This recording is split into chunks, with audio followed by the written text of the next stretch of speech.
Okay, let us start the concept understanding development economics from growth to human freedom. This is part one. Uh, Actually, these topics or study materials are for those who are going to appear in NET exams or other competitive exams. For those students, I hope these topics will be helpful. The contents are like this. There are 14 parts, and all parts are more or less related to like this: the concept of development, the lot of theories of development, and what do we mean by the term structural change and modernization, what is social justice and equity in development, sustainable development, inclusive growth, human development index, HDI construction and formula with example hypothetical data. Similarly, human poverty index, gender empowerment measure. There are a lot of scholars who are going to apply this gender empowerment, how to measure this empowerment, gender inequality index, how to calculate this, multidimensional poverty index, how to calculate the multidimensional poverty index, a comparative summary of all indices, real world snapshots, and key takeaways and quick revision. So the total uh, lecture will consist of few parts. So let us start from part one. This is part one, and we could start from the concept of development. When we hear the term that is development, sometimes we feel that development means big building, big highways, or a country becoming richer. But in economics, development is a much deeper idea. It is not just about a country producing more goods and services. It is about improving the quality of life for every person, being able to eat well and go to school, stay healthy, have a say in decisions that affect our life or something like that, and live with dignity. Now, for example, suppose we are considering two nations, so country one and country B. Country A, country B, or country one and country two. Country 1 or country A has doubled its income in 10 years, but most of that wealth belongs to 5% of the population. On the other hand, country B has grown more slowly, but every child now finishes school. Infant mortality has dropped. Women participate equally in politics. Now the question is, which country is more developed? So most of the development economists today would say country B. Now, the difference between the growth and development. At one time, there was no difference between the concept of growth and development. Growth was treated as sustained rise of GDP or per capita GDP, like this. So, economic growth is a quantitative concept. It means an increase in a country's total output of goods and services measured by GDP, that is gross domestic product, or per capita GDP, like this. Now, it answers the question: is the economy producing more? On the other hand, economic development is basically qualitative concept, though we measure in terms of later on we can show it that there is also some quantitative measurement through which we can measure development, that is HDA. But basically it is qualitative concept. It means improvement in people's life, reduction in poverty, better education and health, greater equality, political freedom, and sustainability. It actually asks, are the people living better? So, with the help of the table below, we can show it the dimensions of economic growth and economic development. So, the title here economic growth, here in this column it will be economic development. The dimensions are with respect to nature, with respect to measure, with respect to focus, with respect to time frame, with respect to distributional concern, with respect to example indicator. So, from the growth perspective, and the nature is quantitative, whereas the development is qualitative plus quantitative.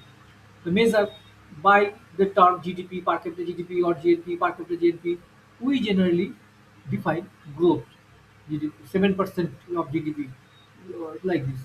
On the other hand, These are the indicators to measure development. That is HDI, MPI, GII, Human Development Index, Human Multi-Dimensional Poverty Index, Gender Inequality Index, like this. Focus. From the perspective of focus, the growth focuses on output and income. On the other hand, the development focuses on human well-being and freedom. The time frame, growth generally looking for short to medium term. On the other hand, development is a long term phenomenon. The distributional concern, it does not consider about the distributional concern, and but the development, yes, in the development equity measures matters. That means to what extent the fruits or benefits are distributed among the people or not. So distribution uh, plays an important role in the dimension of development measurement. So example, generally we measure in the 7% growth rate. So GDP growth rate equals to 7%. On the other hand, we measure development. HDI value is 0.75. That is termed as high human development, or very high, or medium level. So with respect to this value, we can define. Now the limit of economic growth. GDP is the total monetary value of all final goods and services produced in a country in a year. It is the most widely used economic indicator. However, GDP alone cannot tell us how happy or healthy people are. The real world example, India's GDP has been growing at 6 to 8% per year for the past 2 decades. Yet, India ranked 134th out of 193 countries in 2023 Human Development Index. So growth was real, but it did not automatically translate into development for everyone.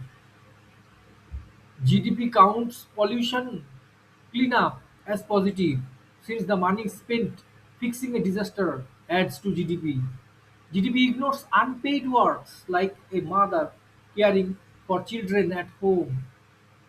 GDP says nothing about who gets the income, one billionaire or a million families. GDP does not measure health, education, freedom, and happiness. GDP can grow even while forests disappear and rivers are poisoned. Okay. So, the theories of development is part two. Over the past 2 centuries, economists have offered many explanations for why some countries grow rich while others remain poor. Here, we try to cover the most important theories in simple language. That is classical and neoclassical growth theories. Classical economists like Adam Smith, David Ricardo, Thomas Malthus in 18th and 19th century believed that the wealth of nations depended on capital accumulation, division of labor, and free trade. Ricardo added that comparative advantage allows all countries to gain from trade. Malthus, more pessimistically, warned that population growth would outstrip the food supply. We know the actual thing that population growth is in geometric progression, and the output, that the food supply is in arithmetic progression. So like this technical term. So here, very pessimistically, Malthus theory may be termed as that population growth would outstrip food supply. Neoclassical economists, late 19th century onwards, focused on markets, prices, and rational individuals. They argued that only the free market are the best to allocate resources, and that over time, poor countries will catch up with the rich ones. That is a concept called convergence. All nations will move into single point, that is level of development, same level of development, convergence. Now, coming to another milestone in the history of development, Rostow's stages of growth, that is 5 stages of growth in 1960s. Walt Whitman Rostow proposed that all societies pass through 5 stages on their path to development, much like a plane plane taking off. This is known as takeoff model. The stage, the five stages are shown in the first column, and the description of the five stages are shown in the second column, and from the real world situation, who already passed from this society or see stages are written in the third column. For example, traditional society implies the mostly agriculture, low technology, and subsistence living, and this is the situation of pre-colonial Africa and medieval Europe. Similarly, pre-conditions for takeoff: trade begins, education expands, savings rise slightly. UK in the early 1700s. Third stage is known as takeoff stage. This stage implies rapid industrialization, investment maybe more than 10%, and key sectors lead growing. So UK in 1760 to 1840, that is the period of industrial revolution, actually passed through this stage, takeoff stage. More maturities drive to maturity. That means diversified economy, use of modern technology in all sectors. That is USA, early 20th century moved like this type of stage, that is drive to maturity. And the final stage, that is fifth stage, is age of high mass consumption. That is, the description is consumer goods dominate, welfare state, high living standards, etc. USA, Germany, Japan today are the real world example moving through this stage. Although Rostow's five stages of growth are also being criticized, and that in this way that all countries follow the same linear path, it is also criticized. So critics argue that this ignores the Rostow's theory of stages, five stages of growth, ignores the colonialism, the global inequality, and different cultural context. Many developing nations have not followed this script. Another milestone in the theory of growth is Harrod-Domar model. So developed independently by Roy Harrod in 1939 and Ipse Domar in 1946. This model says to grow, a country must save and invest. The more you invest, the more capital you build, and the more output you can produce. So growth rate is the ratio of savings rate and the capital output ratio. That means savings rate divided by capital output ratio is the growth rate. In simple words, if a country saves 20% of its income and needs 4 units of capital to produce 1 unit of output, that is capital output ratio is 4, then the economy grows at 20 divided by 4, that is 5% per year. For example, another example, suppose the country X has a savings rate of 18% and a capital output ratio is 3. So growth rate is 18 divided by 3, that is 6%. 6 per year. If that particular X country or nation increases its savings, say from 18% to 24% through foreign aid or increasing income or increasing savings, whatever may be the way, but suppose the nation increases its savings rate and then the, being the same capital output ratio 3, the growth rate will be now 24 divided by 3, that is 8% per year. This shows why foreign aid was considered so important and why savings is also important for the growth in the 1950s and 60s. Though this model is very mechanical, it ignores technology, institutions, political stability, and the quality of investment. The country can invest heavily in bad projects but cannot able to grow. So this is the criticism of Harrod-Domar model. Another important milestone in the growth journey of growth theory is the Solow SWOT model 1956.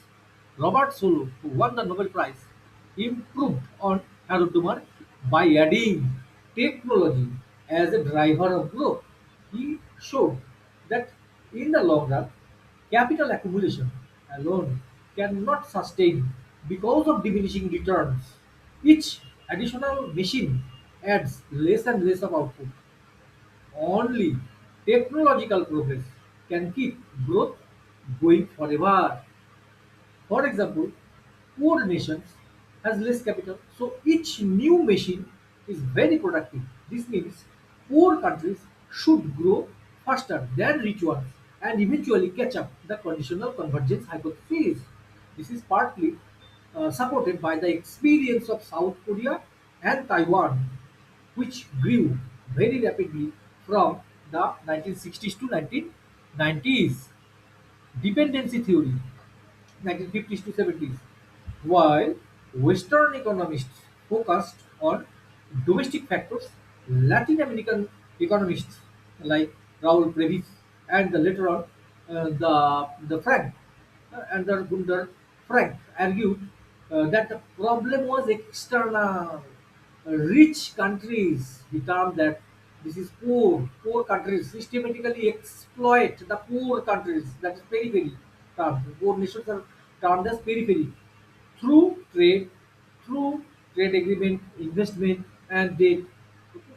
So these are common phenomena still now happening. Development of the core requires underdevelopment of the periphery. For example, colonial Africa exported raw material, that is cotton, rubber, minerals at low prices to European factories, which sold finished goods back to Africa at high prices.